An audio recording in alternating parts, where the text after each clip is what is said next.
Assalamualaikum warahmatullahi wabarakatuh. Perkenalkan, nama saya Muhammad Rajali Al-Kurniawan, NPM 220250100182, akan mempresentasikan hasil pengerjaan artikel ilmiah saya yang berjudul Kajian Bencana Banjir di Daerah Aliran Sungai Das Kuranji, Sumatera Barat dan Faktor Penyebabnya.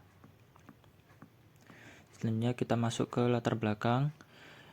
Das Kuranji di Sumatera Barat merupakan wilayah yang cukup rentan terhadap berbagai jenis bencana alam, terutama banjir dan longsor. Kondisi topografi Das Kuranji yang bervariasi, mulai dari daerah hulu yang berbukit dan berlereng curam, hingga daerah hilir yang relatif datar dan padat pemukiman, menyebabkan wilayah ini sangat dipengaruhi oleh dinamika hidrologi sungai. Curah hujan yang tinggi dan bersifat intens dalam waktu singkat yang merupakan ciri iklim wilayah Sumatera Barat sering memicu peningkatan debit sungai Kuranji secara cepat sehingga mengakibatkan banjir di kawasan hilir, khususnya di wilayah perkotaan. Selain faktor alam, aktivitas manusia seperti alih fungsi lahan di daerah hulu, berkurangnya tutupan vegetasi, serta penyempitan dan pendangkalan sungai turut memperparah risiko bencana.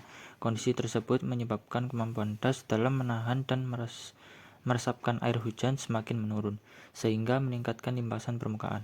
Secara umum, bencana yang terjadi di Das Kuranji tidak hanya menimbulkan kerugian material, tetapi juga mengancam keselamatan masyarakat serta mengganggu aktivitas sosial dan ekonomi. Sehingga diperlukan upaya pengelolaan das yang terpadu dan berkelanjutan untuk mengurangi tingkat kerentanan bencana di wilayah tersebut. Selanjutnya untuk rumusan masalah yang saya gunakan yaitu bagaimana pengaruh perubahan tata guna lahan dan aktivitas manusia terhadap peningkatan risiko bencana di Das Kuranji. Lalu apa saja faktor-faktor yang mempengaruhi terjadinya bencana, khususnya banjir dan longsor. Lalu selanjutnya ada upaya pengelolaan dan strategi mitigasi apa yang perlu diterapkan untuk mengurangi risiko bencana di Das Kuranji. Tujuannya untuk mengetahui dan mendeskripsikan kondisi umum bencana yang terjadi di Das Kuranji. Selanjutnya untuk menganalisis faktor-faktor penyebab terjadinya bencana, khususnya banjir dan longsor. Selanjutnya untuk memberikan rekomendasi pengelolaan das yang berkelanjutan sebagai dasar perencanaan mitigasi bencana di Das Kuranji tersebut. Kita masuk ke metodologi penelitian. Untuk lokasi dan objek kajian, untuk lokasinya dilaksanakan di Das Kuranji yang terletak di Provinsi Sumatera Barat. Untuk wilayah kajiannya mencakup bagian hulu, tengah, dan hilir, berdasarkan karakter fisik dan penggunaan lain yang berbeda. Untuk objek kajian yang diteliti adalah kondisi bencana alam yang terjadi, khususnya banjir dan longsor, serta faktor-faktor lingkungan dan aktivitas manusia yang mempengaruhi tingkat kerentanan bencana di Das Kuranji.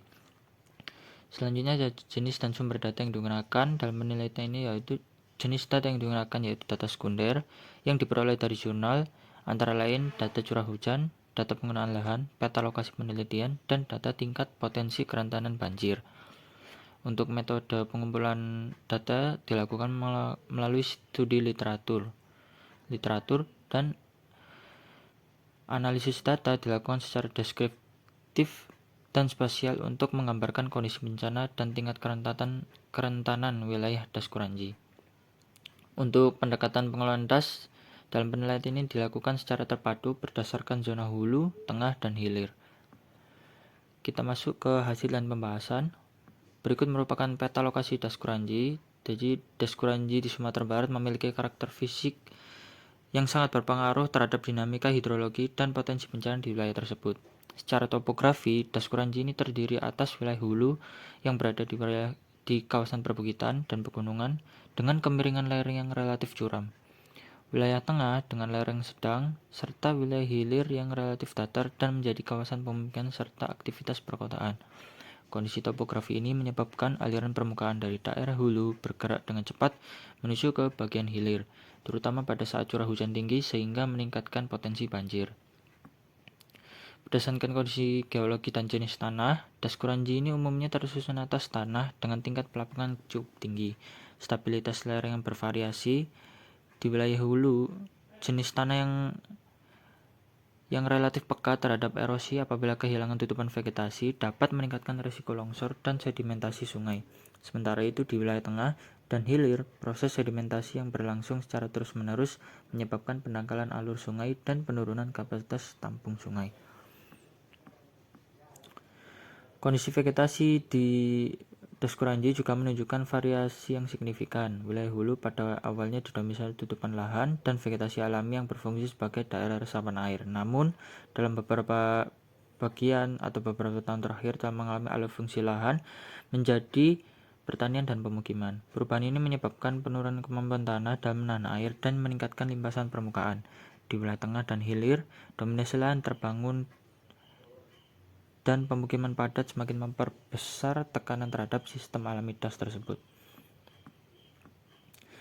Berikut merupakan tabel tingkat potensi kerentanan. Bisa dilihat dari tabel tersebut, Daskuranji sudah termasuk dalam kategori agak rentan. Tabel tersebut saya ambil pada jurnal tahun 2023, sehingga pola kejadian bencana hidrometeorologi di Daskuranji ini sangat dipengaruhi oleh interaksi antara kondisi iklim, karakteristik biofisik das, serta aktivitas manusia. Bencana hidrometeorologi yang paling dominan di wilayah ini adalah banjir dan longsor, yang umumnya terjadi pada periode musim hujan dengan intensitas curah hujan yang tinggi dan durasi yang relatif lama. Degradasi das yang terjadi akibat perubahan tata guna lahan, penurunan tutupan vegetasi, serta aktivitas manusia yang tidak memperhatikan daya dukung lingkungan telah mengganggu fungsi alami das dalam mengatur siklus hidrologi. Di wilayah hulu Daskuranji, alih fungsi lahan hutan menjadi lahan pertanian dan permukiman menyebabkan berkurangnya kemampuan tanah dalam menyerap air hujan. Di wilayah tengah, das degradasi ditandai dengan meningkatnya erosi tanah dan sedimentasi akibat pengelolaan lahan yang kurang tepat serta lemahnya perlindungan sepadan sungai. Di wilayah hilir, degradasi das semakin diperparah oleh tingginya kepadatan pemukiman, penyempitan badan sungai, serta buruknya sistem drainase perkotaan. Kondisi ini menyebabkan air tidak dapat mengalir secara optimal ke sungai, sehingga genangan dan banjir menjadi lebih sering terjadi. Selanjutnya ada tabel debit akibat penggunaan lahan yang sudah saya peroleh dari beberapa jurnal yang saya teliti. Bisa dilihat dari tabel tersebut bahwa alih fungsi lahan menyebabkan tingginya nilai debit sungai sehingga potensi bencana banjir dan longsor semakin tinggi. Alih fungsi lahan merupakan salah satu faktor utama yang berperan besar dalam meningkatkan kejadian bencana hidrometeorologi di Daskuranji. Perubahan pengguna lahan dari hutan, vegetasi alami menjadi lahan pertanian intensif, pemukiman, dan kawasan terbangun telah menyebabkan menurunnya kemampuan das dalam menjalankan fungsi hidrologisnya secara optimal.